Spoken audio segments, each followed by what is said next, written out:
जल्दी आवा। अरे का भाई, सबके बीच में से एजा हमके काहे बुला ले लो? अब बताओ का भाई? तहार और मालती के शादी होखे वाला है, ऐसे तू खुश बाड़ा ना। बाकी ई शादी केकरा वजह से हो रहल है पता है तारा के? अरे ये अरुण खुदे डिसाइड कैलस है। अरुण के दिमाग में ये आइडिया आयल ही ना रहे। गंगा तहार और मालती के शादी करे खातिर अरुण से खुद कहले रही। ओकरा बाद अरुण सबसे पूछलस। ओ मतलब ये जौन कुछ भी होत बा वो गंगा के वजह से होत बा। अच्छा भले तू बता दे लो, हम गंगा के थैंक यू बोल के होता नहीं। गंगा के खाली थैंक यू बोल के ना चली। अगर तोहके सच में गंगा के थैंक्स बोले के होखी ना तो तोहके वो काम करे के होखी। हम ही महल में बहुत सारा गलती कैले बानी, तब भी सब भूल के हमके माफी मिल जाला। हमारा खातिर इतना अच्छा फैसला करे खातिर अगर हम थैंक यू ना बोली तो का बोलब बतावा? तब भी थैंक यू बोलब हम। अब तो बताओ हम करी का?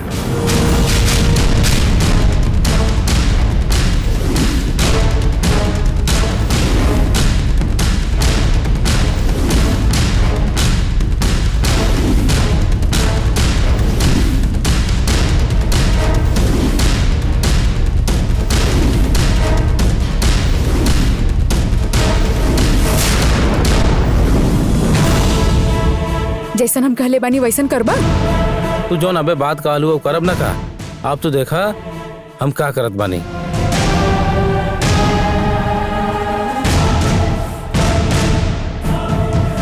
अबे हम लगन के पत्रिका पढ़ता नहीं। पत्रिका पढ़ला के बाद लड़का और लड़की के घर के लोग आगे के रस्म के शुरुआत करी हैं। तनी रुका। हाँ?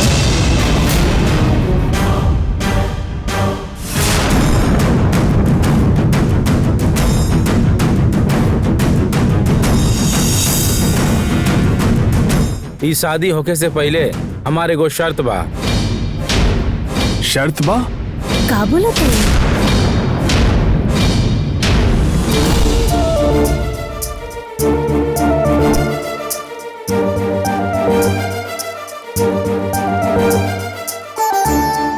अब कैसे शर्त है? तो के कुछ पता? का बोला था ये सभी पता? अगर हमार शर्त मनबा तबे ये शादी हो सकी।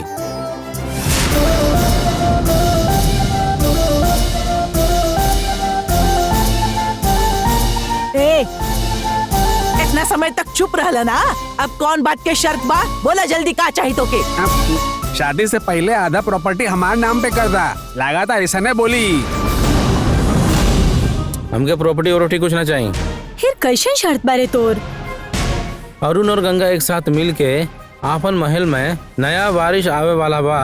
ई जब कहीं है तबे हम ई मालती से विधि पूर्वक शादी करब।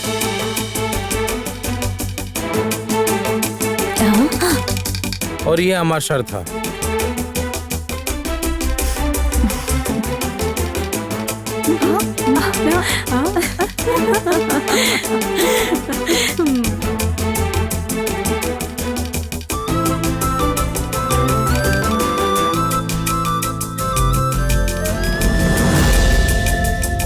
अगर तू दोनों के मंजूर बा तबे हमने कहीं आगे बात कर जाये, नहीं तो ये सब यही जा रोक दहल जाये। ए मूर्ति, तरह के जगह देख के बात करे के चाहिए। हमनी के बात अलग बा और तहार बिया के बात अलग है। हमने खातिर तू बिया न करबा ये बात गलत है, ये बात समझ ला। हमारा तो तनको भी प्रॉब्लम नहीं है अरुण। हमनी के शादी खातिर कोनो खुशखबरी मिली यही खातिर बोला था नहीं। हमार मालती से शादी कराए वाला तू और गंगा ही बाड़ा। तू दोनों हमेशा खुश रहा ये हमऊ चाहत बानी। यही खातिर हमें शर्त रखनी है। इस शर्त तोहरा मंजूर बा कि नहीं? क्या बोला था? तू जरा रुक रे।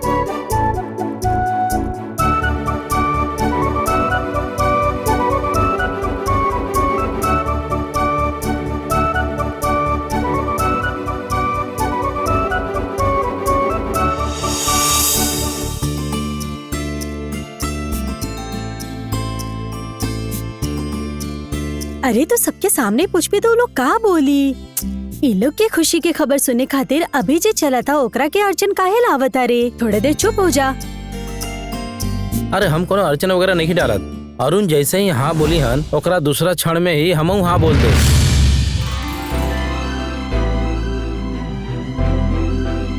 मूर्ति अगर बोला था तो हाँ खादा ना अरुण।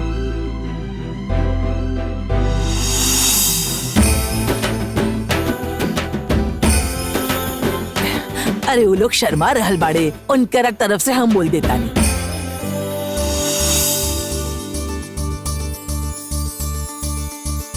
आज तक बच्चा जैसन घूमत रहेला ये मूर्ति के अब जवाबदारी के एहसास हो गई बा। यही से महल में वारिस आ जावे की चाहिए ऐसा नौकरा के लगेला। गंगा प्रेग्नेंट होके के बाद हमने इनकर ब्याह करा दे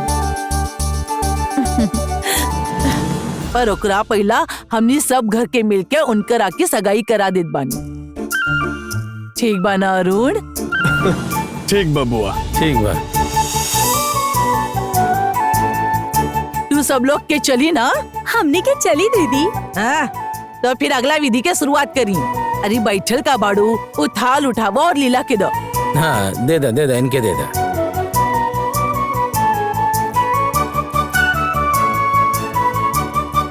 एक दूसरा का प्लेट एक दूसरा के हाथ में दे दा।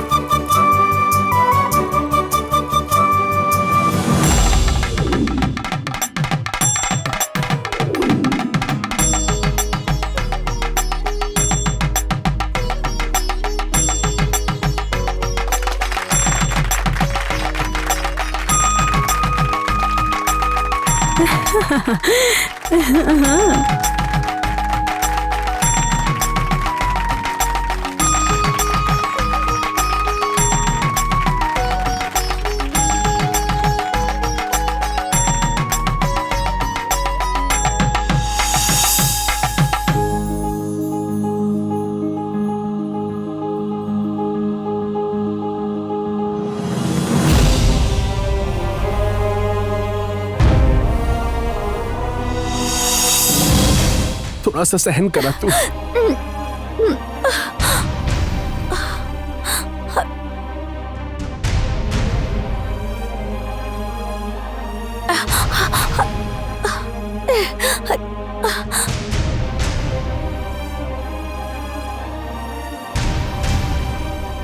ऐसन कहीं कुछ हो न जाए, यही से हम तारा के शांत रहे खातिर बोलत रहनी, लेकिन तू हमार बात न सुन लू और माधवी के पीछे चल गई लू। यही से तहार संगे ये सब हो गई और तारा के दर्द होता। हमरा खातिर ये जख्म कोनो बड़ नहीं खे। ओ माधवी के हम कुछ न कर सकेनी, यही से हमके ज्यादा दुख हो रहल बा। माधवी के हमनी कभी भी मार सके नहीं, लेकिन काल चक्र आए वाला पूर्णिमा से पहले हमनी के वन देवी के सामने रखे के होखी। लेकिन ओकरा से पहले मायावी शक्ति के खत्म करे के होखी। दोनों गड़बड़ ना हो जाए, यही से हमनी के अब आगे के काम संभल के करे के होखी। अभी हमार ध्यान हमरा पास नहीं खे पिताजी। ओ माधवी के पास रखल काल चक्र के पास बा। माधवी के पास से रहलू पद्म वैशिष्ट वो काल चक्र मिले खातिर हम कुछ भी कर सके नहीं पिताजी। तू पहले भी माधवी के पास से काल चक्र लेहले बाड़ू, ये भूला मत। यही से तहार खातिर काल चक्र लेवल मुश्किल ना बा, ये हमरा मालूम है। माधवी तक हम पहुंच गईले होती तो हम ओकरा पास से वो काल चक्र ले ले होती, लेकिन ओकरा घर के आजू बाजू मंत्र बंधन बा, यही से हम वहाँ तक पहुँच ही ना पाऊंगी। ओकरा पास से अब काल चक्र मिलावल बहुत कठिन काम बा। कालू हर समय हमनी के रास्ता दिखाई है। हमरा पर कुल देवता कालू के आशीर्वाद है। माधवी के पास से काल चक्र हमने जरूर लेके आई। माधवी के तंबोरान के आत्मा रक्षा कर रहल बा। रउआ कुल देवता कालू के नित्य पूजा करत बानी, यही से जहाँ आत्मा होखी वहाँ रउआ मत जाई। अभी कुल सवाल के समय नहीं खे। अगर हम अभी शांत बैठ जाइब तो तहार गुस्सा धीरे धीरे बहुत बढ़ जाई। माधवी पिंडदान करे खातिर उस समुद्र के पास जाई ऐसन बोलले रहली ना, यही से हम ओहिजे जाके ओकरा से मिलब और ओकर पास राखल काल चक्र हम खुद लेके आइब।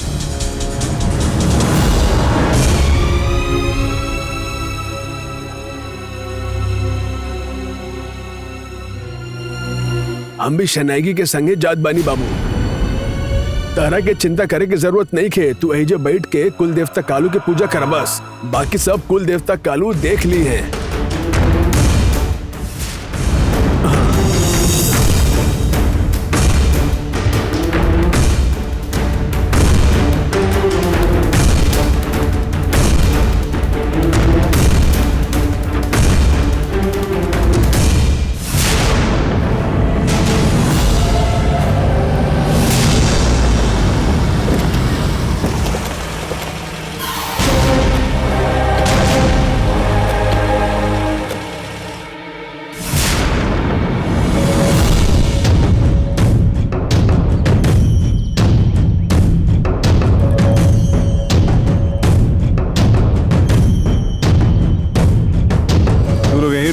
ठीक बा।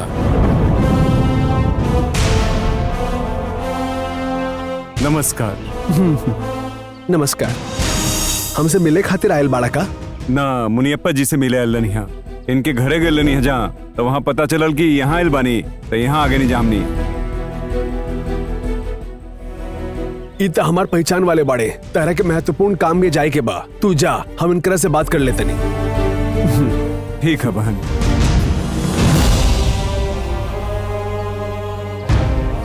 पांडु धुरई, आज तू खोजत खोजत एजे कैसे आ गईला? बतावा का बात है? पार्वती बहन पर भयंकर अत्याचार भइला के बाद बारिश और पानी से बचा के पूरा गांव परेशान हो चुकल बा, और वन देवी के बढ़ल गुस्सा के वजह से पूरा गांव खत्म हो जाए ऐसा लगत हमनी के।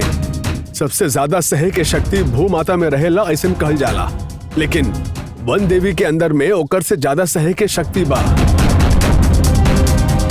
जे भी गलती करेला ओकरा के देवी माफ कर देनी, वो ऐसा देवी बानी। वो कभी केहू के तकलीफ ना दी रे बाबा, केहू के ना। ना मुनियप्पा, तो के जैसे लगा था वो देवी शांत रहे वाली ना बाड़ी, खूब गुस्सा में बाड़ी वो।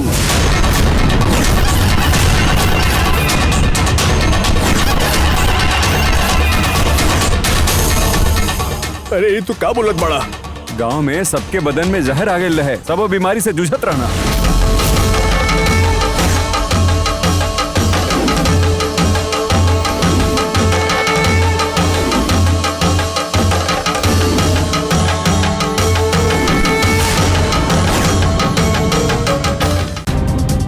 पार्वतीपुरम के पुजारी रहते हुए भी फिर भी वो तोहरे के ही पुजारी माना ताड़ी। देवी के जोन चाही वो तोहरा के ही बताई है, ऐसा कहले बाड़ी वो हमनी से। गांव वालन के संकट से बचावे खातिर रहुआ के हमनी साथे चले के ही पड़ी। हमार भी उहे गांव में जन्म भइल रहे, अब वो गांव में संकट आइल बात तो हम तो पक्का जाइब ना। और वैसे भी वन देवी खातिर ही हम ऐजे रह के तपस्या करत बानी। देवी के अगर तकलीफ होगी तो हम तो आई भी ना। चला तू चला चला लोग, गाड़ी निकाला लोग। आई बैठी।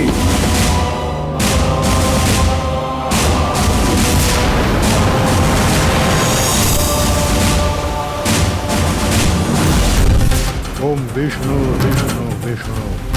ओम नमः परमात्मने श्री पुराण पुरुषोत्तमस्य श्री विष्णुराज्ञया श्री ब्राह्मणो द्वितीय परार्थ श्री श्वेत वराह कल्पे वैवस्वत धन्वंतरे अष्टाविंशतितमे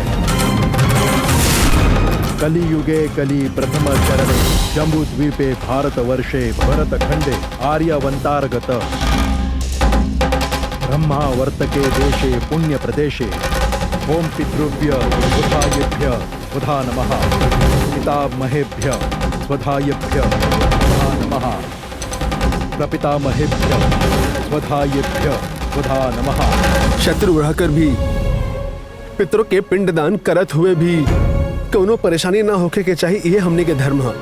माधवी धर्म के विरुद्ध जाके ये सब करत बिया, लेकिन हमने के धर्म के पालन करे के होखी, ओकर बाद देखल जाई।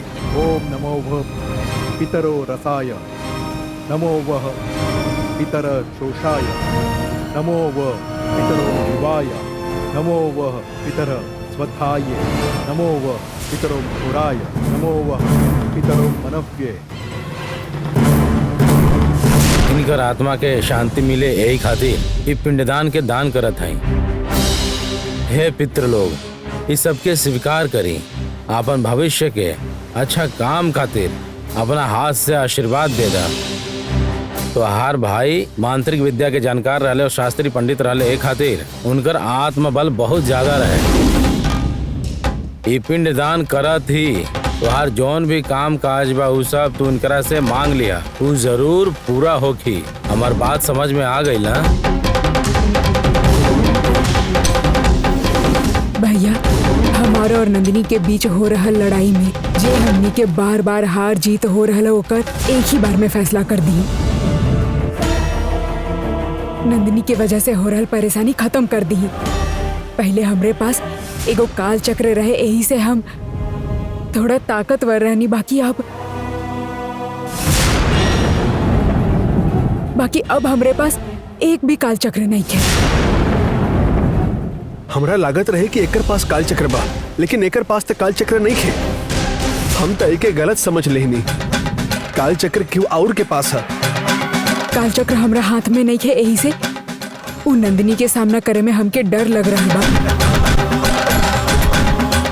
तू ही उ नंदिनी के काल चक्र हमरे पास लाके द भैया, और हमार शक्ति बढ़ा के उ नंदिनी के हमेशा खातिर खत्म कर दे।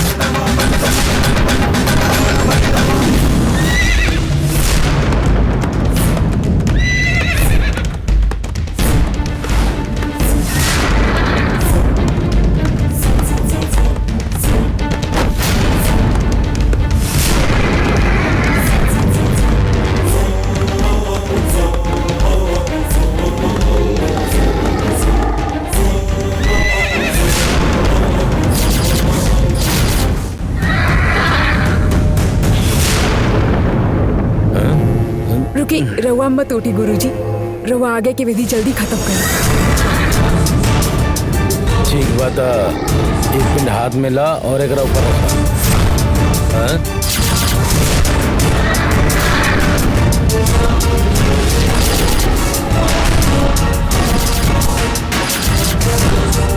हमार भैया के पिंडदान हमके पहले ही करे के चाहत रहे, उ हम अब कर रहल बनी, और ई कार्य में तू रुकावट काहे ला रहल बड़ा? बतावा ना, काहे ला रहल बड़ा?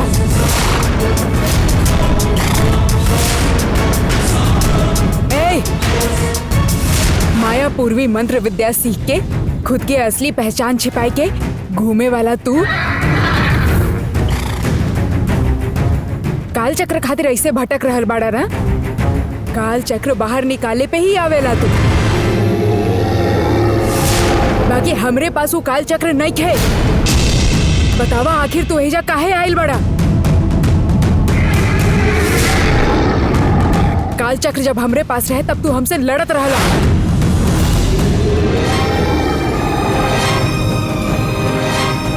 और ओकरा बाद जब काल चक्र हमरा पास ना रहे, नंदिनी हमके मारे खातिर आयल रहली। ऊ वक्त ओहिजा आके तू हमार जान बचा लेला। तू हमसे काल चक्र छिनले रहला, आखिर हमार जान काहे बचाइला? ऊ वक्त तू हमार जान बचाइले रहला, तो अब हमके परेशान काहे कर रहल बड़ा? अगर हमसे कुछ बात करे के होगी जब हम अकेले होखब तब बोली हा, बाकी हमके अभी भैया के पिंड दान करे दा। जा तू एजा से, जा।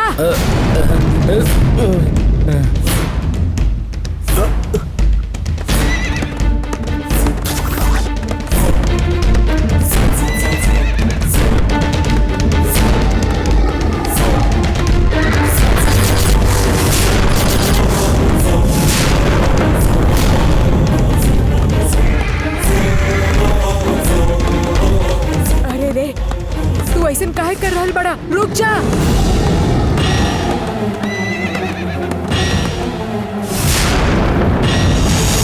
माधवी जौन पिंडदान करत रहे, मायावी शक्ति अर्चन डाल देलस। मायावी शक्ति और एकर में लागत कोनो दुश्मनी रहे। अभी दोनों के बीच का बा ई पता लगाई के होखी। हम भैया के पिंडदान कर रहल बानी, ई मायावी शक्ति के काहे ना पसंद आए? भैया के आत्मा के शांति मिले, इहे से हम ही काम करत रहनी। बाकी मायावी शक्ति बीच में काहे आ रहल बिया? आज तक मायावी शक्ति के काल चक्र के साथ कुछ न कुछ संबंध ऐसन हमके लागत रहे। बाकी ये सब देख के ऐसन लग रहा मायावी शक्ति के भैया के साथ कौनो न कौनो रिश्ता है।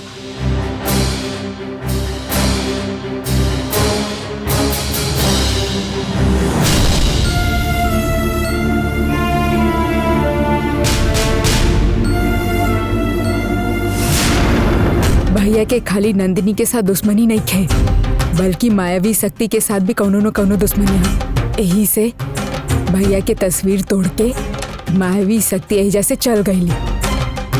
भैया जब मुश्किल में रहले, काड़ कोड़क के नाग नंदिनियन और सागर कन्या मत्स्यवर्धनी के बारे में बतैले रहे। उ वक्त भैया मायावी शक्ति के बारे में काहे न बतैले? भैया हमसे खुश होके बोले के हालत में होखत हुए भी मायावी शक्ति के बारे में हमके बतैले ना, एकरा पीछे जरूर कौनो न कौनो वजह है, और का हमके पता लगावे के होगी।